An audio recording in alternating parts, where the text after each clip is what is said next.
ಮಾಡ್ತಾ ಇದ್ದಾರಂತ ಸರ್. ಎದ್ರದ್ರಿ ಈಗ ಮೊನ್ನೆ ಎಲ್ಲ ಮೀಟಿಂಗ್ ಕರೆದು ನಾನು ಒಂದು ಅದ್ರೊಳಗೆ ನೀವು ಯಾರು ಮಾಧ್ಯಮದವ್ರು ಬರೆದಿರಿ. ನೀನು ಇವತ್ತು ನೋಡಿದೆ ಮುಂಜಾನೆ ಯತ್ನಾಳಿಗೆ ಭಾರೀ ಹಿನ್ನಡೆ. ನಾನು ನಡಿಗೆ ಹೋದೆ, ಅಂಜಿ ಹೋದೆ, ಇಪ್ಪ ಮುಂದೆ ಭವಿಷ್ಯನು ಮಾಧ್ಯಮಗಳು ಎಷ್ಟು ಪ್ರಾಮಾಣಿಕ ಯತ್ನಾಳಿಗೆ ಭಾರೀ ಹಿನ್ನಡೆ, ವಿಜಯೇಂದ್ರ ಭಾರೀ ಮುನ್ನಡೆ, ಅಕಾಡೆ ಕೀಳದ ಯಡಿಯೂರಪ್ಪ.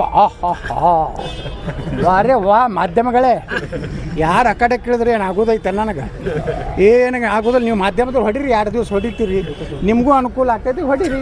ನಿಮ್ಗೆ ಮಗ ಬೇಡ ನಾನು ನೋಡ್ರಿ. ನಾ ಹೇಳೆ 17 ಜನ ಫೋನ್ ಮಾಡಿದ್ದಾರೆ ನಿನ್ನೆ ನನಗೆ. ನಾವೆಲ್ಲ ಸುಮ್ಮ ಹೋಗೀವಿ, ನಾವು ಯಾರೂ ಆತ್ಮಸಾಕ್ಷಿಯಾಗಿ ಹೋಗಿಲ್ಲ.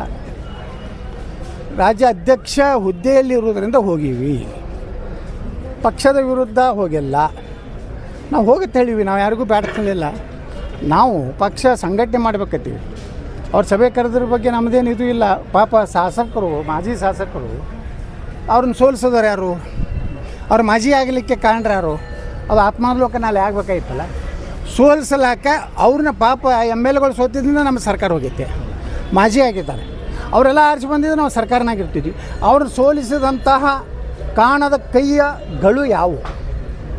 ಆ ಕೈಗಳು 2 ಅದಾವೋ 4 ಅದಾವೋ ನಿನ್ನೆ ಚರ್ಚೆ ಆಗಿದ್ರೆ ಪಾಪ ಅವರು ಈಗ ಸಾಂತ್ವನ ಹೇಳಕತ್ತಾರ, ನೀವು ಸೋತೀರಿ, ನಾವು ಇಲ್ಲೆಲ್ಲ ಹೊಂದಾಣಿಕೆ ಮಾಡ್ಕೊಂಡಿದ್ವಿ, ಪಾಪ ನೀವು ಸೋತೀರಿ. 2 ವರ್ಷದ ನಂತರ 2 ವರ್ಷದ ನಂತರ ಈಗ ಬೇಕಾಗಿತ್ತು ನಮ್ಮ ಶಕ್ತಿ. ನೀವು ಮಾಧ್ಯಮದವ್ರು ಏನಿದ್ರಲ್ಲ, ಈ ಒಂದು ಯತ್ನಾಳರ ಗುಂಪು ಅನ್ಬೇಡ್ರಿ, ನಿಷ್ಠಾವಂತ BJP ಗುಂಪಿನ ಪರಿಣಾಮದಿಂದ ಮಾಜಿ ಶಾಸಕರಿಗೆ ಗೌರವ ಸಿಕ್ತು ಅಂತ ಹೊಡಿರಲ್ಲ. ನಾವು ರೊಕ್ಕ ಕೊಡೋದಿಲ್ಲ, ಆ ಮಾತು ಬೇರೆ, ಹೊಡೀರಿ, ನಿಮಗೂ ಗೌರವ ಬರ್ತೈತಿ. ಇವರೆಲ್ಲ ವಕಫ್ ಸಲುವಾಗಿಟ್ಟು ಹೋರಾಟ ಮಾಡಕತ್ತಾರ. ಇದಕ್ಕೆ ಬೆದರಿ ಮಾಜಿ ಶಾಸಕನ ವಿಶ್ವಾಸ ತಗುವಂಥ ಕೆಲಸ ಏನಾದರೂ ಆಗಿದ್ದರೆ ಅದು ನಿಷ್ಠಾವಂತ BJP ರಮೇಶ್ ಜಾರಕಿಹೊಳಿ, ಯತ್ನಾಳು, ಲಿಂಬಾವಳಿ ಬಣದ ಪರಿಣಾಮ ಅನ್ನೋಂಥದ್ದು ಇವತ್ತಿನಿಂದ ಹೊಡ್ರಿ. ನೀವು ಇವತ್ತು ಮುಂಜಾನೆ ತಾನೇ ಏನು ಹೊಡೆದಿರಿ, ಹೊಡಿರಿ. ಯತ್ನಾಳ ಗುಂಪಿಗೆ ಭಾರಿ ಹಿನ್ನಡೆ. 110 ಮಾಜಿ ಶಾಸಕರು, 110 ಮಂದಿ ಎಲ್ಲಿದಾರೆ ರೀ, ಎಲ್ಲಿ ಲೆಕ್ಕ ಕೊಡ್ರಪ್ಪ, ನಿಮ್ಮ ಮಾಧ್ಯಮದವರೇ ಕೊಡ್ರಿ. ಸುಮ್ಮ ಹೊಡಿದನ್ನು ಅವ್ರ ಅಂಕಿ ಕೊಟ್ಕೊಳ್ಳೋಣ. ನನಗೆ ಕರ್ನಾಟಕದಾಗೆ 110 ಮಂದಿ ಮಾಜಿ ಶಾಸಕರದವರೆಲ್ಲ ಗೊತ್ತಿಲ್ಲ. BJP, ಕಾಂಗ್ರೆಸ್, JDS ಕೊಡಿ. ನೀವು ಹೊಡೆದ್ರಿ, 2 ದಿವಸ ವೈಭವ ತೋರಿಸಿದ್ರಿ. ಇವತ್ತಿನಿಂದ ಏನು ಹೊಡಿರಿ ಅಂದ್ರೆ ಈ ಗುಂಪಿನ ಪರಿಣಾಮವಾಗಿ ಮಾಜಿ ಶಾಸಕರಿಗೆ ಗೌರವ ಸಿಗುವಂಥ ಕೆಲಸ BJPಯಲ್ಲಿ ಆಯಿತು. ಅದು ಬರೀರಿ, ಅಂದ್ರೆ ನಿಮ್ಗೆ ಗೌರವ ಬರ್ತಾಯಿತ್ತು ಮಾಧ್ಯಮದವ್ರಿಗೆ. ಅದು ವಕಫ್ ವರದಿ ಕೊಟ್ಟಿದ್ದು ಕೇಂದ್ರ ಯೂನಿವರ್ಸಿಟಿ ಶ್ಲಾಘನೆ ಮಾಡಿದೆ ಸರ್. ನಮ್ಮ ಕಾನೂನು ಮಂತ್ರಿಗಳು ಹೇಳಿದ್ದಾರೆ, ಜಗದಂಬಿಕಾ ಪಾಲ್ ಅವರು ಹೇಳಿದ್ದಾರೆ, ಅಮಿತ್ ಶಾ ಅವ್ರ ಸಹಿತ ಸಂದೇಶ ಕೊಟ್ಟಾರೆ. ಇದೇನು ಮಾಹಿತಿ ಕೊಟ್ಟರೆ ಒಳ್ಳೆಯದಿದೆ. ಇಡೀ ದೇಶಾದ್ಯಂತ ವಕಫದ ಕರಾಳ ಇವತ್ತು ನೋಡಿರಿ. ಮೊನ್ನೆ ಉತ್ತರ ಪ್ರದೇಶದ ಮುಖ್ಯಮಂತ್ರಿ ಯೋಗಿ ಆದಿತ್ಯನಾಥ್ರು ಹೇಳ್ಯಾರ, ಅದೇನು ಇವತ್ತು ಇದು ನಡೀಲಾಕತ್ತೈತಲ್ರಿ ಅಲ್ಲಿ ದೊಡ್ಡದು ಕುಂಭಮೇಳ, ಅದನ್ನು ವಕಫತ್ತ 1 ಇಂಚ್ ಕೊಡೋದಿಲ್ಲ ಅಂತ ಹೇಳಿ ಉತ್ತರ ಪ್ರದೇಶ ಮುಖ್ಯಮಂತ್ರಿ. ಹಂಗೆ ನಾವು ಹೇಳ್ತೀವಿ, ನಾವೆತ್ತೇನು ಹೋರಾಟ ಮಾಡಕತ್ತೀವಿ, ಭಾರತ ದೇಶದ 1 ಇಂಚೂ ವಕಫಕ್ಕೆ ಬಿಟ್ಟು ಕೊಡೋದಿಲ್ಲ. ಇದು ನಮ್ಮದು ಸನಾತನ ಹಿಂದೂ ಧರ್ಮದ ಭೂಮಿದು.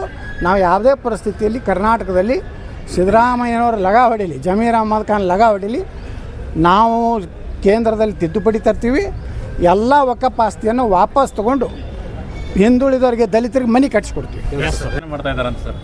ಎದ್ರದ್ರಿ ಈಗ ಮೊನ್ನೆ ಎಲ್ಲ ಮೀಟಿಂಗ್ ಕರೆದು ನಾನು ಒಂದು ಅದ್ರೊಳಗೆ ನೀವು ಯಾರು ಮಾಧ್ಯಮದವ್ರು ಬರೆದಿರಿ. ನೀನು ಇವತ್ತು ನೋಡಿದೆ ಮುಂಜಾನೆ ಯತ್ನಾಳಿಗೆ ಭಾರೀ ಹಿನ್ನಡೆ. ನಾನು ನಡಿಗೆ ಹೋದೆ, ಅಂಜಿ ಹೋದೆ, ಇಪ್ಪ ಮುಂದೆ ಭವಿಷ್ಯನು ಮಾಧ್ಯಮಗಳು ಎಷ್ಟು ಪ್ರಾಮಾಣಿಕ ಯತ್ನಾಳಿಗೆ ಭಾರೀ ಹಿನ್ನಡೆ, ವಿಜಯೇಂದ್ರ ಭಾರೀ ಮುನ್ನಡೆ, ಅಕಾಡೆ ಕೀಳದ ಯಡಿಯೂರಪ್ಪ. ವಾರೇ ವಾ ಮಾಧ್ಯಮಗಳೇ, ಯಾರು ಅಕಾಡೆ ಕೇಳಿದ್ರೆ ಏನಾಗೋದೈತೆ ನನಗೆ ಏನಾಗ ಆಗೋದಿಲ್ಲ. ನೀವು ಮಾಧ್ಯಮದವ್ರು ಹೊಡೀರಿ, 2 ದಿವಸ ಹೊಡಿತೀರಿ, ನಿಮಗೂ ಅನುಕೂಲ ಆಗ್ತೈತಿ, ಹೊಡೀರಿ. ನಿಮ್ಗೆ ಮಗ ಬೇಡ ನಾನು ನೋಡ್ರಿ. ನಾ ಹೇಳೆ 17 ಜನ ಫೋನ್ ಮಾಡಿದ್ದಾರೆ ನಿನ್ನೆ ನನಗೆ. ನಾವೆಲ್ಲ ಸುಮ್ಮ ಹೋಗೀವಿ, ನಾವು ಯಾರೂ ಆತ್ಮಸಾಕ್ಷಿಯಾಗಿ ಹೋಗಿಲ್ಲ. ರಾಜ್ಯ ಅಧ್ಯಕ್ಷ ಹುದ್ದೆಯಲ್ಲಿ ಇರೋದರಿಂದ ಹೋಗೀವಿ, ಪಕ್ಷದ ವಿರುದ್ಧ ಹೋಗಿಲ್ಲ. ನಾವು ಹೋಗುತ್ತೆ ಹೇಳಿವಿ, ನಾವು ಯಾರಿಗೂ ಬೇಡ್ತಿಲ್ಲ. ನಾವು ಪಕ್ಷ ಸಂಘಟನೆ ಮಾಡಬೇಕತ್ತೀವಿ. ಅವ್ರ ಸಭೆ ಕರೆದ್ರ ಬಗ್ಗೆ ನಮ್ಮದೇನು ಇದು ಇಲ್ಲ.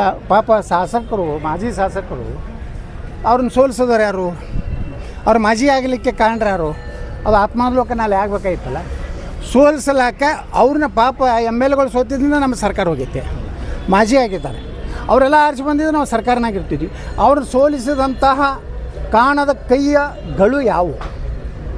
ಆ ಕೈಗಳು 2 ಅದಾವೋ 4 ಅದಾವೋ ನಿನ್ನೆ ಚರ್ಚೆ ಆಗಿದ್ರೆ ಪಾಪ ಅವರು ಈಗ ಸಾಂತ್ವನ ಹೇಳಕತ್ತಾರ, ನೀವು ಸೋತೀರಿ, ನಾವು ಇಲ್ಲೆಲ್ಲ ಹೊಂದಾಣಿಕೆ ಮಾಡ್ಕೊಂಡಿದ್ವಿ, ಪಾಪ ನೀವು ಸೋತೀರಿ. 2 ವರ್ಷದ ನಂತರ 2 ವರ್ಷದ ನಂತರ ಈಗ ಬೇಕಾಗಿತ್ತು ನಮ್ಮ ಶಕ್ತಿ. ನೀವು ಮಾಧ್ಯಮದವ್ರು ಏನಿದ್ರಲ್ಲ, ಈ ಒಂದು ಯತ್ನಾಳರ ಗುಂಪು ಅನ್ಬೇಡ್ರಿ, ನಿಷ್ಠಾವಂತ ಬಿ ಜೆ ಪಿಯ ಗುಂಪಿನ ಪರಿಣಾಮದಿಂದ ಮಾಜಿ ಶಾಸಕರಿಗೆ ಗೌರವ ಸಿಕ್ತು ಅಂತ ಹೊಡಿರಲ್ಲ. ನಾವು ರೊಕ್ಕ ಕೊಡೋದಿಲ್ಲ, ಆ ಮಾತು ಬೇರೆ ಹೊಡೀರಿ, ನಿಮಗೂ ಗೌರವ ಬರ್ತೈತಿ. ಇವರೆಲ್ಲ ವಕಫ್ ಸಲುವಾಗಿಟ್ಟು ಹೋರಾಟ ಮಾಡಕತ್ತಾರ. ಇದಕ್ಕೆ ಬೆದರಿ ಮಾಜಿ ಶಾಸಕನ ವಿಶ್ವಾಸ ತಗುವಂಥ ಕೆಲಸ ಏನಾದರೂ ಆಗಿದ್ದರೆ ಅದು ನಿಷ್ಠಾವಂತ B J P Ramesh Jarkiholi, Yatnal, Limbavali ಬಣದ ಪರಿಣಾಮ ಅನ್ನೋಂಥದ್ದು ಇವತ್ತಿನಿಂದ ಹೊಡ್ರಿ. ನೀವು ಇವತ್ತು ಮುಂಜಾನೆ ತಾನೇ ಏನು ಹೊಡಿರಿ. ಯತ್ನಾಳ ಗುಂಪಿಗೆ ಭಾರಿ ಹಿನ್ನಡೆ. 110 ಮಾಜಿ ಶಾಸಕರು, 110 ಮಂದಿ ಎಲ್ಲಿದಾರ ರೀ, ಎಲ್ಲಿ ಲೆಕ್ಕ ಕೊಡ್ರಪ್ಪ, ನಿಮ್ಮ ಮಾಧ್ಯಮದವರೇ ಕೊಡ್ರಿ. ಸುಮ್ಮನೆ ಹೊಡಿದನ್ನು ಅವ್ರ ಅಂಕಿ ಕೊಟ್ಕೊಳ್ಳೋಣ. ನನಗೆ ಕರ್ನಾಟಕದಾಗೆ 110 ಮಂದಿ ಮಾಜಿ ಶಾಸಕರದವರೆಲ್ಲ ಗೊತ್ತಿಲ್ಲ. B J P, Congress, JDS ಕೊಡಿ.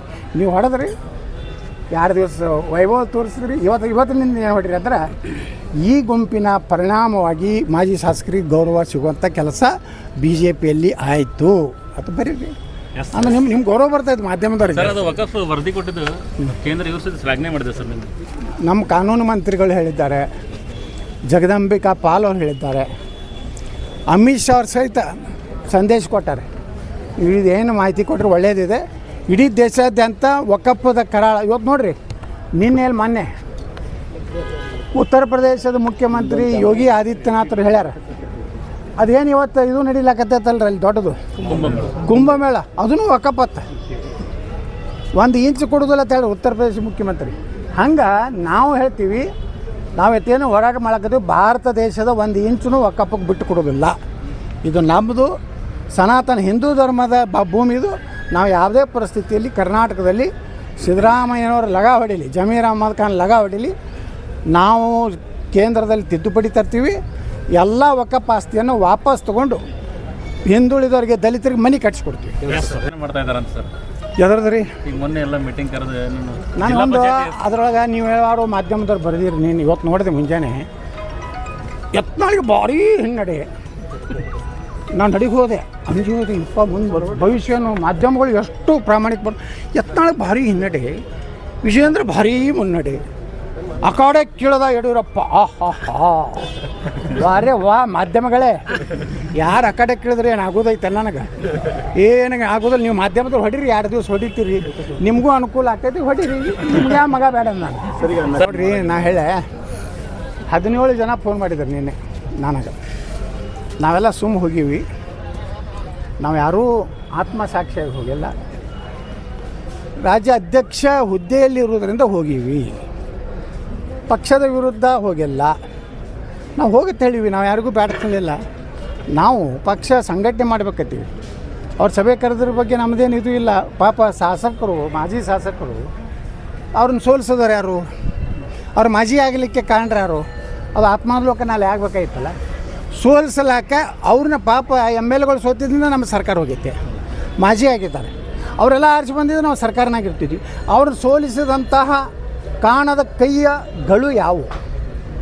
ಆ ಕೈಗಳು 2 ಅದಾವೋ 4 ಅದಾವೋ ನಿನ್ನೆ ಚರ್ಚೆ ಆಗಿದ್ರೆ ಪಾಪ ಅವರು ಈಗ ಸಾಂತ್ವನ ಹೇಳಕತ್ತಾರ, ನೀವು ಸೋತೀರಿ, ನಾವು ಇಲ್ಲೆಲ್ಲ ಹೊಂದಾಣಿಕೆ ಮಾಡ್ಕೊಂಡಿದ್ವಿ, ಪಾಪ ನೀವು ಸೋತೀರಿ. 2 ವರ್ಷದ ನಂತರ 2 ವರ್ಷದ ನಂತರ ಈಗ ಬೇಕಾಗಿತ್ತು ನಮ್ಮ ಶಕ್ತಿ. ನೀವು ಮಾಧ್ಯಮದವ್ರು ಏನಿದ್ರಲ್ಲ, ಈ ಒಂದು ಯತ್ನಾಳರ ಗುಂಪು ಅನ್ಬೇಡ್ರಿ, ನಿಷ್ಠಾವಂತ ಬಿ ಜೆ ಪಿಯ ಗುಂಪಿನ ಪರಿಣಾಮದಿಂದ ಮಾಜಿ ಶಾಸಕರಿಗೆ ಗೌರವ ಸಿಕ್ತು ಅಂತ ಹೊಡಿರಲ್ಲ.